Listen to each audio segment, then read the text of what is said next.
Rob J gave me an incredibly generous 1 year's worth of subscriptions on Patreon and brings you today's video. Yargle and Multani versus Xenagos with a 3/4 lander and no means of rushing out our commander, unfortunately. So against Xenagos, I think it's going to be too slow. Xenagos will definitely have ramp. And there's ramp in that hand, but we can't cast it. Alright, we've got ramp there. It's slow, but we'll keep that one.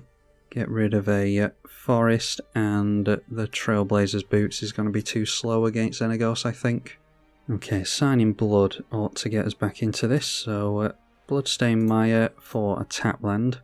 An Ancient Tomb on turn 2 for our opponent, so gets a Cultivate of his own, and we could see Xenagos next turn. Okay, we draw into a forest. We want another black mana from the Verdant Catacombs. And then it's Signing Blood, target ourselves, lose 2 and draw 2 cards. And that gets us into Urborg and a Plaza of Heroes. So plenty of lands, but not a means of accelerating really. So yeah, we see the Xenagos come down. We know that our opponent has a couple of forests. They decided to play this one and reveal 2 forests for us, so only 4 mystery cards in hand. And there is a Rancor, so I think we're going to get hit for a lot next turn, but let's go for the Cultivate. Can't really be helped while we were drawing into bad hands in the opening game. A Shadow Spear for our opponent, followed by a Lightning Greaves. They've already got haste on the Xenagos, so are we to assume that of the 3 cards in hand, excluding a forest, that they don't have a creature that they can drop? Anyway, there's a 3 visits for us, which is, yeah, a bit too late, but play it anyway. So we're just holding up the Beast Within here, I think. Okay, our opponent not keeping an eye on the basics that is revealed to us and plays. This is why I don't like to mix up the basics, because it's easy to keep track of. We know that he still has this in hand now. And still no creatures to play, which is curious. Well, we won't give him one with the Beast Within. Another land for us, so let's play Plaza of Heroes. Don't have a means of protecting our commander, but we're not doing anything else, so might as well just play it here. And then throw a Rancor on there. So that now has 20 commander damage on our opponent next turn. Obviously it's 21 damage that our opponent needs to be worried about. Okay, now our opponent goes for the Cogler, so they will trade each other. We'll get the Rancor back. So not particularly worried about that, to be honest. Just makes them waste their legendary spell. Another land that we didn't know about, so getting down a Tiger, keeping hold of that forest in hand. Get into a Shadow Spear of our own, which will add up with Rancor to deal lethal commander damage if we can get through without any blocks. We've only got 2 basics left in the deck, I think, but we can switch fetches on with Yavimaya and or Urborg. So yeah, 1 basic left. Replay our commander. Wild Growth going on to a forest. They've got all the ramp and no big creatures to play. A Mana Crypt as well. We know they've got a forest. There's a Garruk Primal Hunter, so if they manage to get into a creature, then they can draw a bunch of cards. Instead deciding to make a beast token. Shadow Spear buffs it up to a 4/4. So swinging through to their Planeswalkers probably going to be a good idea if they're in top deck mode. There's a Dying Wish. I've been holding off on Yavimaya and Urborg because I want them to put life into the Ancient Tomb, but don't suppose it matters in a game where we want to get commander damage on our opponent. So it's Rancor onto the Yargle again. Then the Dying Wish, and we'll throw a Shadow Spear on there as well. So that makes our Yargle a 21/7. They have a blocker in the way now, of course, so we'll deal with this Yarok instead. Could try our luck and let them draw next turn, but I don't think that we're going to be so lucky that they don't get into more creatures off the top. So we jump up to 56. We've got the Beast Within for any problem creature that they might get into. Yeah, just deciding to scoop it up there. We don't have them next turn, I don't think. Yeah, we were just drawing into a command tower. So, yeah, they did have another draw. Maybe could have got into a creature off that, but don't fancy their odds of beating both the Dying Wish and the looming commander damage. So, yeah, another win for Yargle. Up against the Prismatic Bridge this time with a 2-lander, but no means of ramp or card draw, so we mulligan that one. Okay, 3-lander, have our colours. Again, no means of actually ramping into our commander. So I think that's pretty useless as well, especially against an enchantment deck. Or a deck where the commander is the enchantment. Alright, this isn't much better, but we do have the Signing Blood, which I like, so get rid of City of Brass and the Urborg. Our opponent's mulligan down to 6 as well, at least. We will get out a tap land on turn 1. Okay, another land for us in Rogue's Passage, so just like last game, we draw 2 at the beginning of our second turn. Okay, Sylvan Library should help keep us in it. Maelstrom Pulse buys us some time as well. Oh, our opponent's kept a 1-lander, that's not good. So we'll go for the Rogue's Passage. I'll save on the shuffle effect in case we have bad cards on top off the back of the Sylvan Library next turn. Just hoping my opponent stays in this game. Alright, managed to get into a second land on turn 3. And I am in the multiplayer room against one opponent, so we do start at 40 life, which means we can go nuts with the Sylvan Library. I'll put the Mana Confluence on top and keep a forest. We'll shuffle away that Mana Confluence. And there's nothing for us to do, so we just pass the turn at that. Okay, a third land by turn 4, so I'm wondering if my opponent actually did just miss land drops or accidentally pass through the turn. Anyway, Song of the Dryads goes onto the Sylvan Library. So do we want to just play our commander here, now that we've got extra mana from the Sylvan Library? We'll just challenge our opponent to deal with the Yargle. We can always go Maelstrom Pulse onto the Song. Our opponent making a 4th land, so either has really good luck or accidentally passed through the second turn. Getting out a Seeker, ready to block, I imagine. We draw into another land, so Tainted Wood will tap for black or green. So let's go Night's Whisper. We draw 2 and lose 2. That's a Kaya's Ghost form, so that definitely goes on our commander right now. And then, yeah, we'll just swing in and force them to replay their commander. If it is a Seeker, probably the Prismatic Bridge, but if it is a Seeker, they might be able to replay it next turn. They're nowhere near the Prismatic Bridge at this point. Okay, they decide to let that through, surprisingly. So, might be able to get our opponent with Rite of Consumption next turn. Yeah, I'd like to get the Maelstrom Pulse onto the Song of the Dryads there, but I'd like to see what my opponent's doing with a Seeker. You don't often see God of the Tree played as opposed to the Prismatic Bridge. Okay, Demonic Tutor could be removal for Yargle, although we do have Kaya's Ghost form to protect it. Noteworthy that they have just tapped their creature down as well, so we get them on commander next turn as the board stands.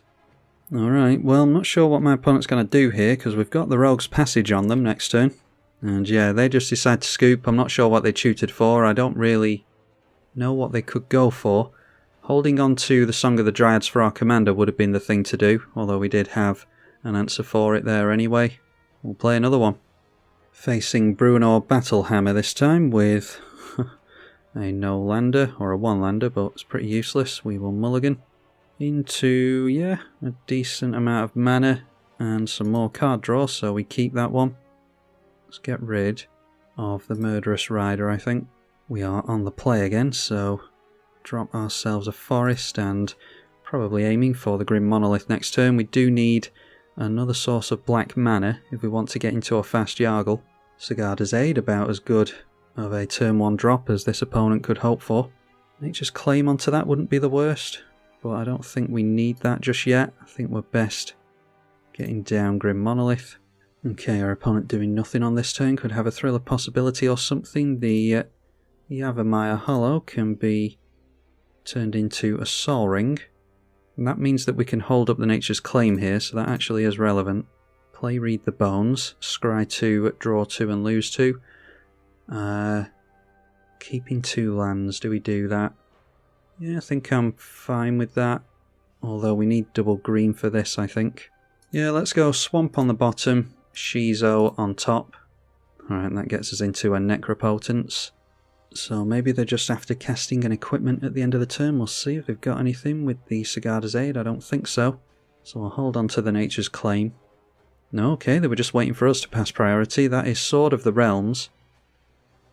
Yeah, I'll still go for Nature's Claim at the end of their turn. Maybe they've got a protection spell that they're willing to use on the enchantment, and that'll get it out of their hand. And there's a Hanweir Battlements. So let's go Nature's Claim onto the Sigarda's Aid and see if they want to tap out. They do not. So can't cast any equipments at flash speed.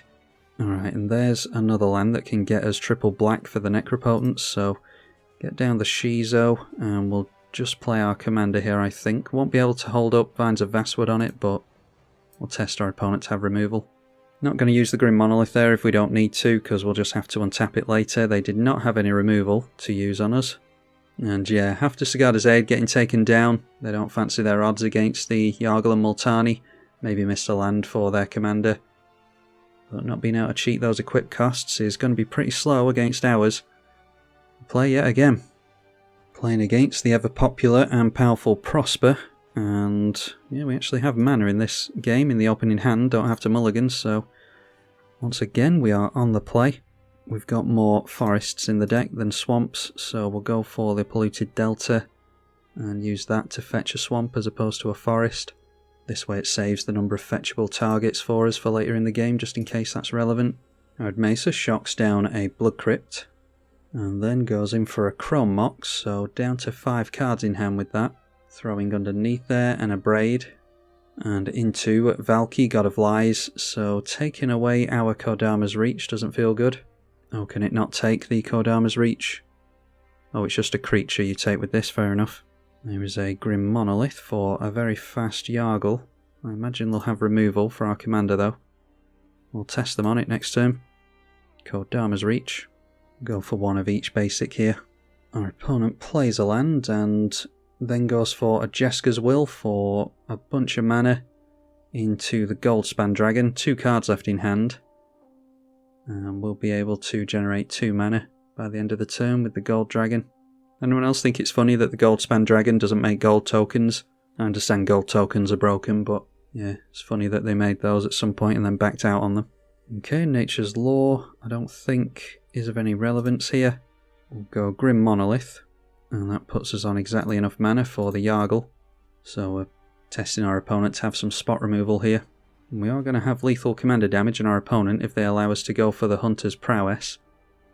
Yeah, they've only got 1 toughness with this thing. Hitting us with the Goldspan Dragon again knocks us down to 25. They've got 2, 4, 6 and 7 mana available. And out comes Prosper. And then a Tangle Wire. So we're going to have to tap down a bunch of stuff here, annoyingly. Which will probably slow us down long enough. What have they got here? A Grief. Yeah, so they'll take the Hunter's Prowess from us. Might be able to get into a Rancor here, so I'll just tap down the lands. We'll challenge our opponent to block with the Yargle. A Greater Good will probably go instead of the Hunter's Prowess. So play out the Marsh Flats and swing in towards our opponent. And throw in the Prosper in the way. So trading commanders with us does buy our opponent a bit of time here. Our opponent going to have to tap down some stuff as well. So our opponent can't cast his commander here at least, unless he gets into more fast mana and is able to trade out the treasure mana for a Talisman of Indulgence, which is obviously a more permanent solution to mana. And then an Imperial Seal, which you would expect in a spiky Prosper deck. Plenty of tutors in here, I imagine. Now a Lightning Greaves. Our opponent is empty-handed, but likely went for a means of getting some more cards into hand. Maybe a Necropotence or something like that. Okay, we have to tap down at 3 permanents again, so we'll just go like this. Okay, and there's a Cultivate for us, so we drop a land, make a basic out of that. And thanks to the Ancient Tombs additional mana, we can go for the Nature's Law, which will bring in an untapped forest. And then we've still got 2 forests to grab with the Cultivate, although we'll probably shove a swamp in there as well. So yeah, just in case we get into a fetch of either colour, I'll leave 1 of each basic land type in the deck. So we should be able to recast our commander next turn. We go down to 11 though, so yeah, I think off the back of this Tangle Wire our opponent's controlled us quite nicely. There is a Prosper Tomebound, and there we see a Magcinth Wellspring, which was exiled off the top. Still not sure what they tutored for, so we'll just have to tap down a couple of forests and await our ultimate demise. a supernatural stamina we will not be able to hold up. Yeah, so our opponent's slowing us right down there. Clearly wasn't the best idea to swing in towards the Prosper. Yeah, if we could have cast the Hunter's Prowess at some point, which I don't think we could have done actually, or the Greater Good, then maybe we could have spent that last turn doing that. But either way, we're taking way too long to do anything here. Okay, there's the Mycosynth Lattice our opponent is casting, so maybe has a means of removing an artifact, which Yargle will become. Nope, tutored for a Deadly Rollick, so our opponent predicting what we're going to do. I mean, there's only one thing this deck does, and it's not really made to be played against cEDH decks. Exiling off the top a Dorothy Voidwalker. We have to tap down a permanent here, so it can just be a forest. More mana in a Skyshroud Claim, so yeah, whatever. Have to tap down the Ancient Tomb for enough mana, and the Mana Confluence for mana to get down our commander again. So that means that our opponent definitely has enough damage on us to go wide and over the top with the Goldspan Dragon. See, a Dorothy Voidwalker from our opponent makes another treasure token with the Prosper, and they can get through with Shadow on that as well. So with one card in hand, our opponent wins the game, and yeah, I think that was a nice contrast of games and power levels there, so hopefully you all enjoyed this revisit to Yargle and Multani. It is a fun deck, just not a competitive one. Deck list is in the description for any of you who are interested. I'm tribalkai. Thank you for watching.